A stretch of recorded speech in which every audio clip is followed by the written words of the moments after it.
No, yeah, no, no, yeah, no, no,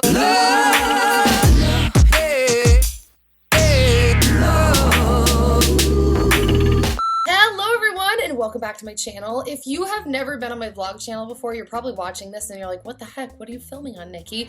Or you've used your detective gadget skills and you figured out that I'm filming from my laptop.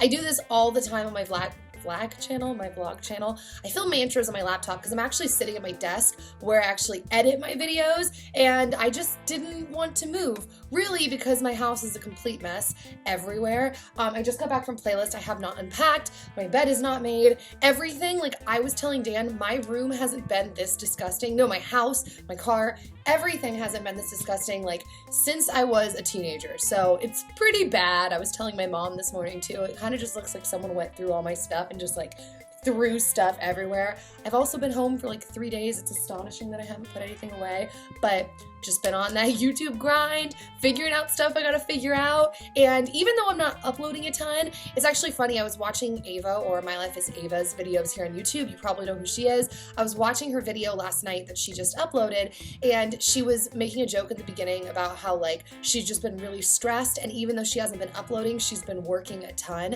And first off, that video, aside from the intro, was just like a brilliant video.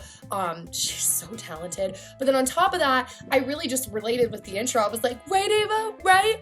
I haven't been uploading a ton, but I have just been doing stuff and preparing stuff. And I said this on my vlog channel, really just figuring out how to balance all of my balls, how to juggle everything, how to figure out how to keep doing my videos, how to be a good wife, how to be a good friend, how to work with brands properly, how to make sure I'm creating the content I want to create. And I'm just going to kind of get burnt out and frazzled at points, and learning and growing and keep going. And I appreciate you guys sticking with me and just being supportive and believing in me. And the other night I was actually reading through the comments on my most recent music video, and I actually started getting all teary-eyed, and Dan's like, what are you doing? I'm like, I'm reading the comments. Everyone is just so nice. Yeah,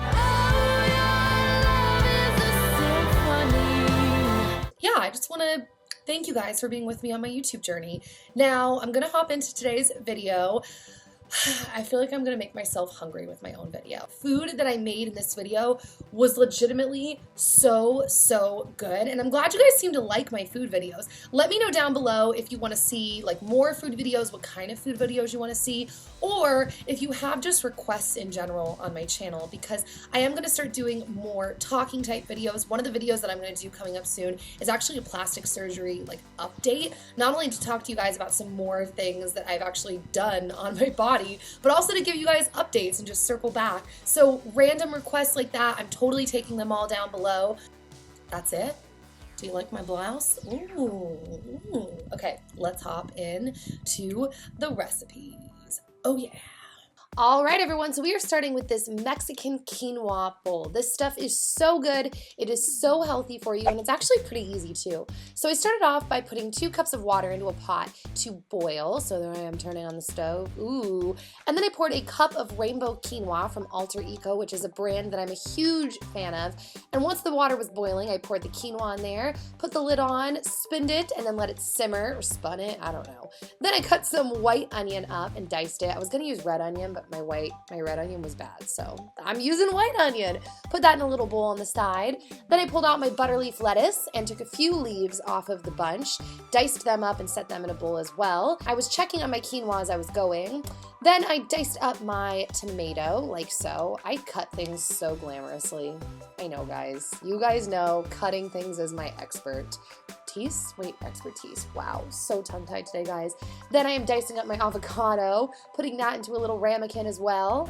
Get a little bit of a, we're not gonna call it a disaster. We're gonna say we adjusted. So, and I had this happen the last time I cooked with quinoa.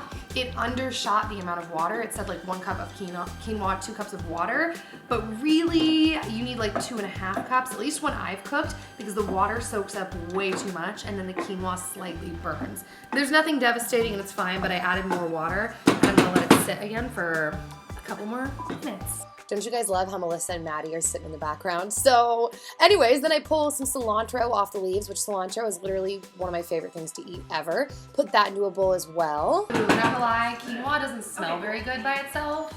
But when you put all the flavorings with it, it does. So let's put all the flavorings with it, peeps. So now is the best part. It's time to actually stack and make our bowl. So I poured the quinoa, added the lettuce, took my diced tomatoes, took the white onions, put that on there as well, my avocado, I should have just dumped like the whole bowl, but whatever, some cilantro, and then my 2 salsas. One is from Frontera and one is a green hatch chili salsa that Byron Talbot actually turned me on to, and it's from Trader Joe's, and then some chunky sea salt. Mmm. This is done. It's looking delicious.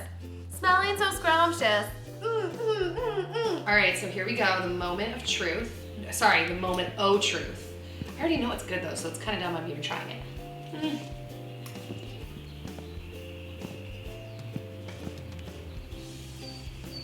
Dude, it's just a really great flavor combination. I feel like Mexican food, you just can't go wrong with salsa, and onions, and lots of cilantro. You're seriously so wise, Nikki. Truer words have never been spoken. All right, so moving on to a tuna melt. I'm a big tuna melt fan, and I always forget to make them. So I'm starting off with albacore tuna and just rinsing out the can, obviously, and squeezing out the excess juice, pouring that into a bowl, and I'm using soy-free Veganese, some lemon juice, about a whole lemon, some onion, and then I'm peeling garlic and putting a clove of garlic into the mix as well, and then taking some salt and pepper and putting that into the bowl too, mashing that all up together. And then I had to add some more Veganese because it was a little too dry, so I scooped that in. You can kind of just taste as you go and make it the way you like.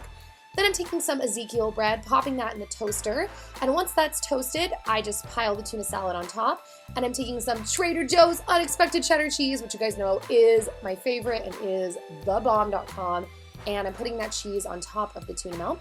And I'm taking some of my leftover diced tomatoes that I used in the first recipe, putting that on, popping it in the oven. Time to put it in the oven, everyone. I don't know what that was, but here we go. And then I just let the cheese sit under the broiler for a few minutes and it's done. Yo, yo, yo, peeps, we got a tuna melt. All right, I'm gonna take a bite, even though I know it's already gonna be good. Dude, I'm on a freaking roll because this is literally perfect. The lemon and the garlic, it goes so well in it. Every time I'm making it, I doubt putting the garlic in. I'm like, should I? This just seems weird, like garlic and fish. But every time I do it and I put the lemon and the garlic, it's so good. So, bon appetit. All right, so my very last recipe, we're gonna be doing an Italian pasta salad. I would have changed a couple of things, I'll tell you as I go. So I started by boiling my pasta, and then I cut up more tomatoes. I'm tomato obsessed.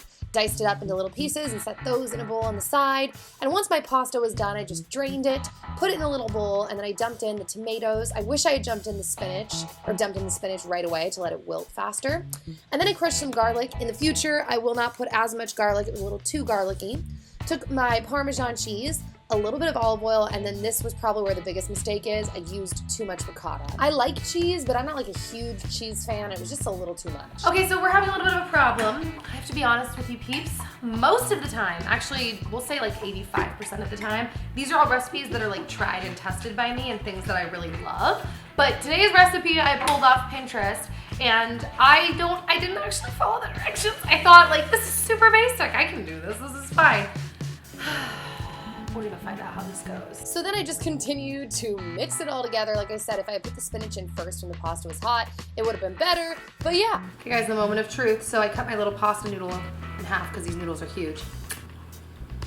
Yeah, it worked. Yes! This is actually really good. I would use less cheese. I think I used way too much. Like, it's good, but it's just a little heavy. And there's my pasta salad, peeps. All right, guys, well, that brings us to the end of this cooking video. There I am standing on the beaches of Hawaii. Honestly, I'm just daydreaming about my next time I'm going to Hawaii, so that's kind of why I like using this footage at the end of my video. Also, you should totally click that subscribe button right there on the left side of the screen to subscribe to my channel. I will see you all very soon, and I love you. Okay, bye.